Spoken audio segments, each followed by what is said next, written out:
পুরুষদের খেলায় ক্রিকেট মাঠে যখন বোলার বোলিং করতে আসেন তখন তাকে দেখা যায় ক্যাপ ছাড়াই বোলিং করতে। তবে বাংলাদেশ আর ওয়েস্ট ইন্ডিজের মধ্যকার ম্যাচে হঠাৎ দেখা গেল এক ভিন্ন দৃশ্যের। ক্যারিবিয়ান স্পিনার এলিক আথানাজে যখন বোলিং করছিলেন বাংলাদেশের বিপক্ষে তখন তার মাথায় দেখা যায় ক্যাপ। কিন্তু কিভাবে তিনি ক্যাপ পরিধান করে বোলিং করছেন, আইসিসির রুলসই বা কি বলছে, বিস্তারিত জানার চেষ্টা করব প্রতিবেদনে। নারীদের ক্রিকেটে এই দৃশ্যটা নিয়মিত। অনেক স্পিনারদের দেখা যায় মাথায় ক্যাপ পরিধান করেই বোলিং করছেন। সেই হিসেবে পুরুষদের ক্রিকেট আলাদা। এখানে এমন দৃশ্য কখনোই ধরা পড়ে না। পুরুষ ক্রিকেটে যারাই বোলিং করতে আসেন তাদের মাথায় কখনোই ক্যাপ দেখা যায় না, হোক সে স্পিনার কিংবা ফাস্ট বোলার। ছেলেদের ক্রিকেটে এই দৃশ্য কল্পনা করাও যেন আরেকটা অবিশ্বাস্য ব্যাপার।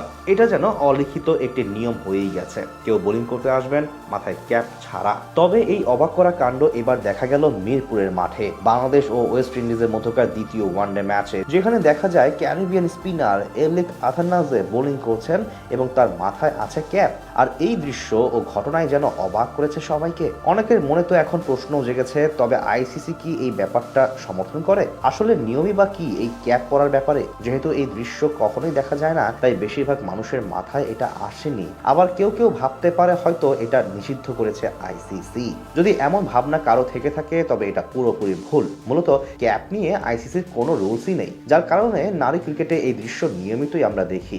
যদি বল করার সময় কোনো বোলার ক্যাপ পরে তবে সেটা রান আপ নেওয়ার সময় তাকে বিরক্ত করতে পারে এবং নিজের ফোকাস হতে মনোযোগ সরিয়ে নিতে পারে। এই ঝুঁকি থাকার কারণেই বোলাররা সাধারণত ক্যাপ পরেন না। এছাড়াও অনেক সময় মাঠে বাতাস থাকে কিংবা বল করার সময় দৌড় দিতে গেলে ক্যাপ পরে যাওয়ার সম্ভাবনাও ফেলে দেওয়া যায় না। সবকিছু মিলিয়ে একজন বোলার এক থাকলে সাধারণত পুরোপুরি মনোযোগ দিতে পারবেন সেই সম্ভাবনাও কমে যায়। আর সেই কারণেই বোলাররা বোলিং করতে এলে মাথায় ক্যাপ পরেন না।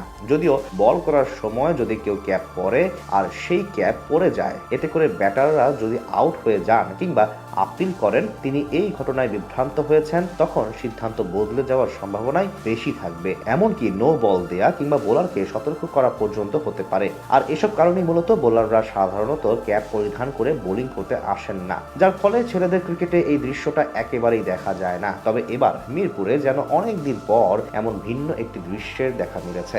মাথায় ক্যাপ লাগিয়ে বোলিং করেছেন এলিক আথানাজে, যেটা ক্রিকেটে একেবারে ভিন্ন এক ব্যাপার মিরপুরে। তবে এবার শুধু অদ্ভুত পিচেরই নয়, অদ্ভুত আরো একটি রেয়ার ঘটনার সাক্ষী হয়েছে সবাই। যদিও ক্যাপ পরলে বোলিং করতে একটু হলেও বিভ্রান্তি হয় বলেই এটা এড়িয়ে যায় বোলাররা, তবে দারুণ বোলিং করেন এলিক আথানাজে। নারীদের ক্রিকেটে এই দৃশ্যটা নিয়মিত।